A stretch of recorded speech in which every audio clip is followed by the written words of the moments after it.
Ce soir, Emmanuel, vous recevez le représentant du Haut Commissariat pour les réfugiés en France, Ralph Grünertz. Absolument, Ombline. Bonsoir, Ralph Grünertz. Bonsoir.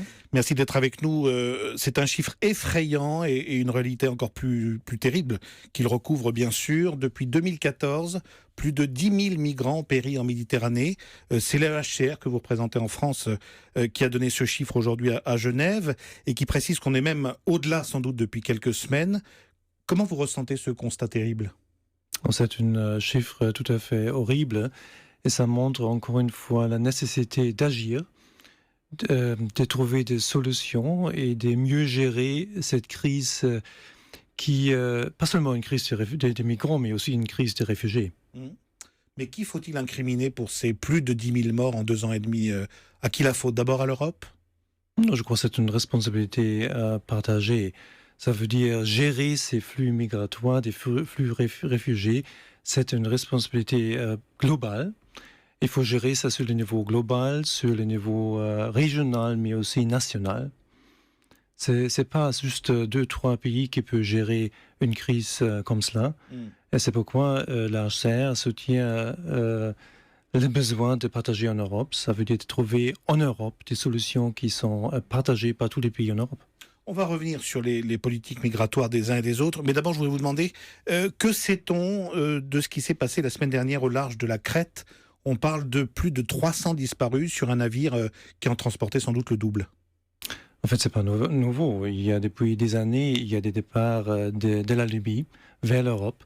Ce que nous voyons maintenant, c'est un peu endeuillé peut-être par la crise syrienne. Maintenant, de plus en plus, il y a aussi des bateaux qui partent pour ce voyage dangereux à travers la Méditerranée centrale. Ralph Grünertz, ce genre de drame qui se produit encore en juin 2016, ça indique bien tout de même que la lutte qu'on annonçait impitoyable contre les passeurs qui embarquent des migrants sur des radeaux de la mort, finalement, elle n'a pas donné beaucoup de résultats, hein. Je crois que c'est difficile. C'est difficile parce qu'il y a une crise en Libye. Il n'y a pas un gouvernement en Libye. C'est une lutte qu'il faut poursuivre, mais c'est une grande business. C'est des réseaux criminels. C'est un business de 3 à 6 milliards de dollars. Ça veut dire qu'on ne peut pas arrêter ça tout de suite, mais il faut lutter ça partout, sur le niveau global. Et c'est une lutte qui va durer des années. Le business, il se fait aussi en provenance des côtes turques. Aussi, il y a eu des réseaux criminels aussi en Turquie. Et c'est pourquoi on espère maintenant que cette déclaration, cet accord trouvé entre l'Union européenne et la Turquie peut adresser cette fardeau. Justement, cet accord, je rappelle le principe, un migrant admis en Europe pour un migrant refoulé vers la Turquie.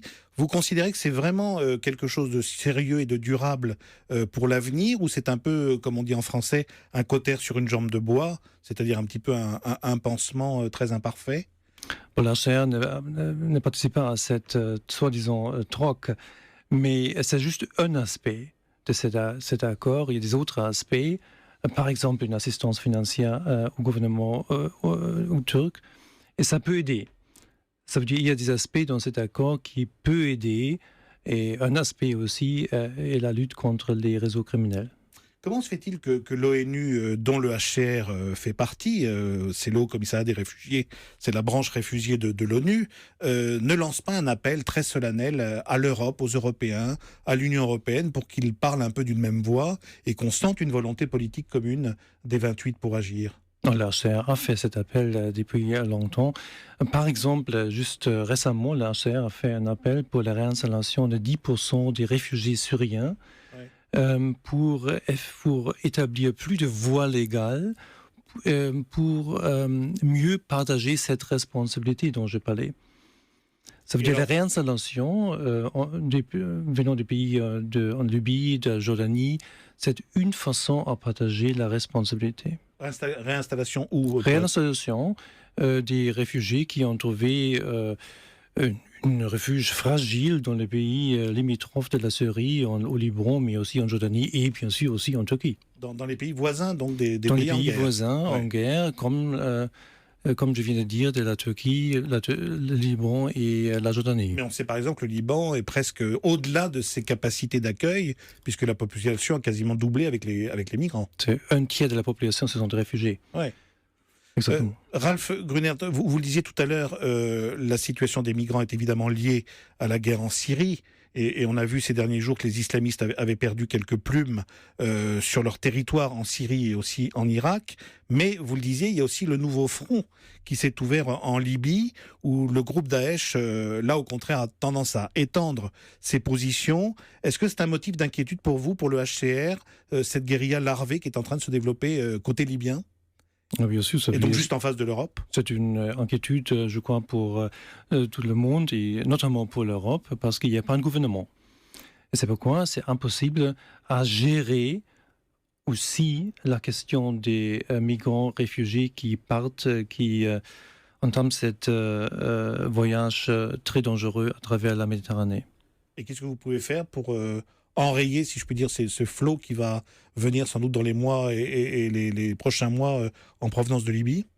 La chaire certainement soutient les actes de sauvetage dans la Méditerranée, mais aussi soutient cette action globale qu'on doit entamer pour trouver des solutions pour les pays en guerre ou des pays qui sont instables. Je vous remercie, Ralph Grunert, d'être passé dans Europe Nuit. Et je rappelle que vous êtes le nouveau représentant depuis 3 mois du Haut Commissariat pour les réfugiés à Paris. Merci beaucoup.